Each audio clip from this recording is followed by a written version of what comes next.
This channel does not promote any violent, harmful, or illegal activities. All content provided by this channel is meant for an educational purpose only. অন্যদিকে পাকিস্তানের এই মুহূর্তে যা পরিস্থিতি তাতে সাঁড়াশি আক্রমণ সাঁড়াশি চাপ বললেও কম বলা হয়, তার কারণ ভারতের অপারেশন সিঁদুরে তাদের কি দশা হয়েছে, কতটা সিঁদুরে মেঘ তারা দেখেছিলেন তখন আপনাদের বলেছিলাম। এবার কিন্তু পাকিস্তান সিঁদুরে মেঘ দেখছে বালোচ আর্মির কারণে। এই মুহূর্তে যে ছবি আপনাদের দেখাচ্ছি, আপনারা জানেন পাক সেনা কনভয় বিস্ফোরণের যে ভিডিও প্রকাশ্যে চলে আসে, সেই ভিডিও আপনারা এই মুহূর্তে আরো একবার দেখছেন।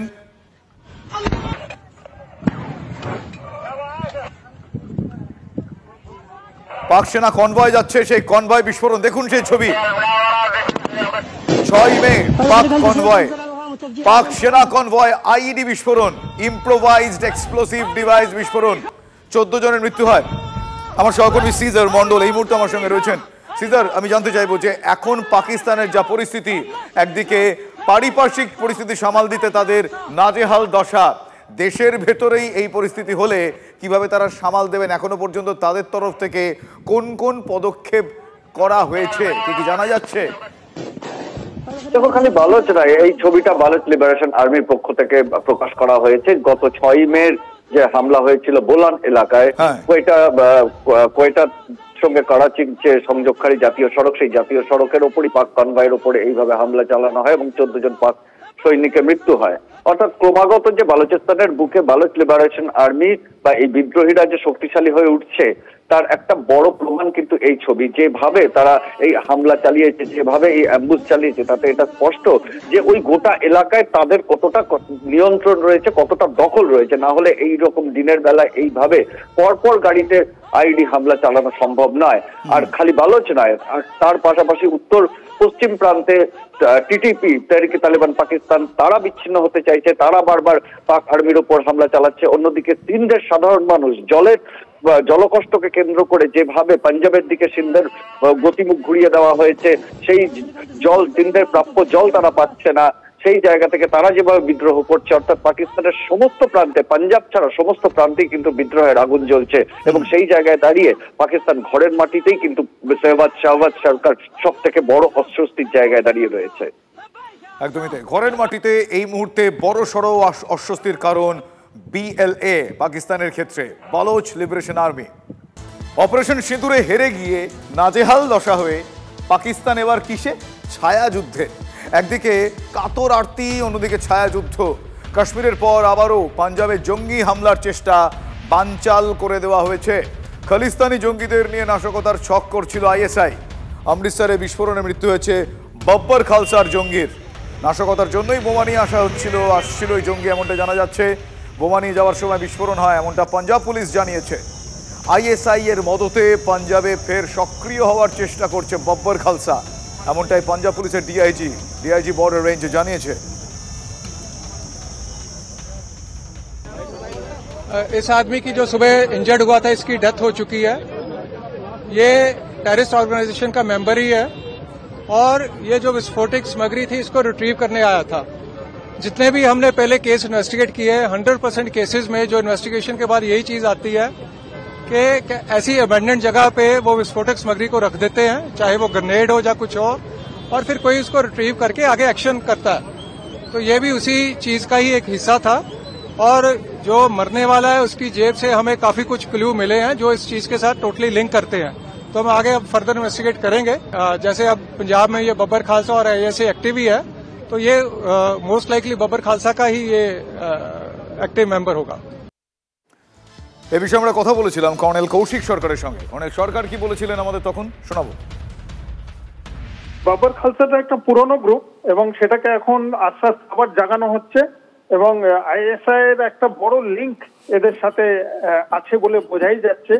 এবং আইএসআই আর কিছু না করতে পেরে আউট অফ ফ্রাস্ট্রেশন এখন খালিস্তান মুভমেন্টটাকে আরো যত করা যায় সেইভাবে করার চেষ্টা করছে। এই জন্য আমাদেরকে খুব সচেতন থাকতেই হবে এবং এই প্রোপাগান্ডা অনেক কিছু হবে এই টাইমে, নানা রকম প্রোপাগান্ডা ছড়িয়ে পড়বে এদিক ওদিক আর্মির মধ্যে, চারিদিকে আমাদের প্রচুর শিখ পল্টন আছে, সেগুলো এফেক্ট করার চেষ্টা করবে।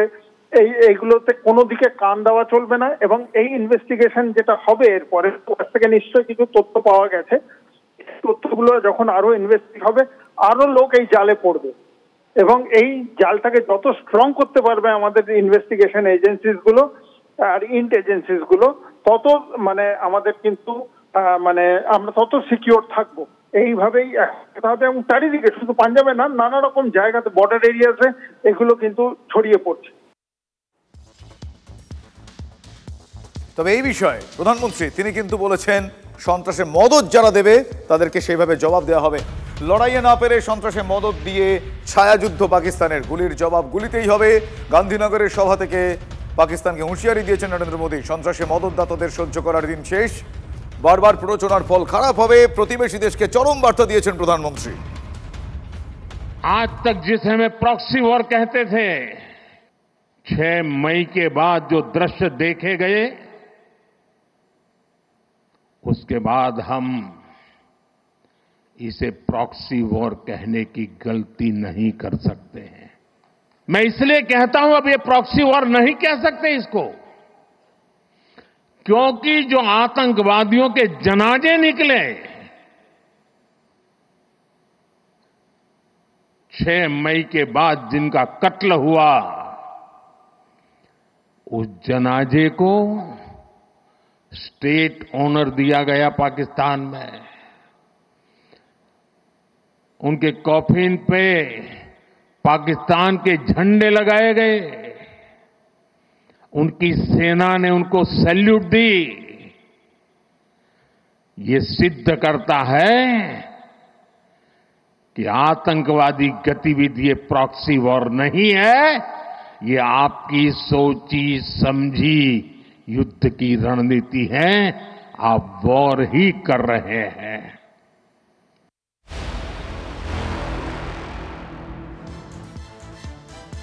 বাবুন একবার একদিকে কাতর আরতি, অন্যদিকে ছায়াযুদ্ধ, আবারও পাকিস্তানের এই যে দ্বিমুখী চরিত্র, দ্বিচারিতা, অ্যাম্বিগিউটি, সেটা সামনে চলে আসছে। ভারতের প্রত্যাঘাতে পাকিস্তানের গলা শুকিয়ে কাঠ হয়ে গিয়েছে। এবার আলোচনার আকুতি পাক প্রধানমন্ত্রী। ইরান সফরে গিয়ে ভারতের সঙ্গে আলোচনা বসার আগ্রহ প্রকাশ শহবাজ শরীফের। কাশ্মীর সমস্যার সঙ্গে জলবন্টন, বাণিজ্য সহ দ্বিপাক্ষিক সমস্ত বিষয়ে নয়াদিল্লির সঙ্গে আলোচনা করতে চায় ইসলামাবাদ। শরীফের বার্তা, সব সমস্যার সমাধানে ভারতের সঙ্গে শান্তি আলোচনায় অংশ নেওয়ার জন্য আমরা উন্মুখ। প্রতিবেশী দেশের সঙ্গে শান্তি আলোচনায় অংশ নিতে আমরা উন্মুখ। যদিও নয়াদিল্লি আগেই স্পষ্ট করে দিয়েছে পাকিস্তানের সঙ্গে আলোচনা হবে শুধুমাত্র সন্ত্রাস এবং পাক অধিকৃত কাশ্মীর নিয়ে। জল চুক্তি স্থগিত রাখার বিষয়টি এখনই পুনর্বিবেচনা করবে না ভারত।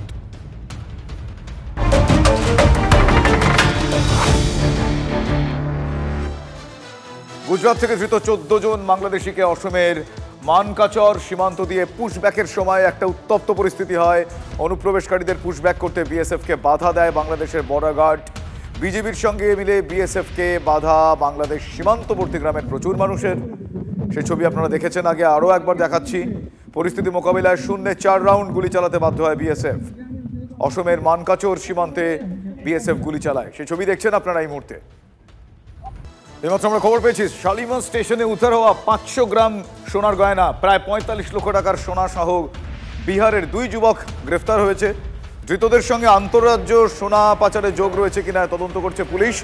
আমার সহকর্মী সুব্রত, এখনো এই ঘটনার পর এটাই সব থেকে বড় প্রশ্ন যে এই ধৃতদের সঙ্গে আন্তঃরাজ্য সোনা পাচারে যোগ রয়েছে কিনা, এখনো পর্যন্ত কি নাম পরিচয়, কি তাদের গতিবিধি, পুলিশ কি জানতে পারছে?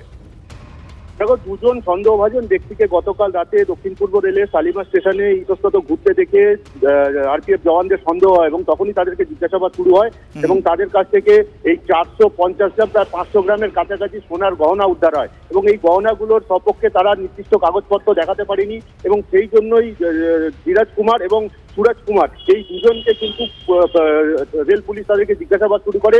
এরপরে শুল্ক দপ্তরকে খবর দেওয়া হয় এবং আজকে তাদেরকে আদালতে তোলা হয়। 5 দিনের পুলিশি হেফাজতে নিয়েছে এবং আন্তঃরাজ্য সোনা পাচার সঙ্গে এদের যোগাযোগ রয়েছে কিনা পুরো বিষয়টাই খতিয়ে দেখছে।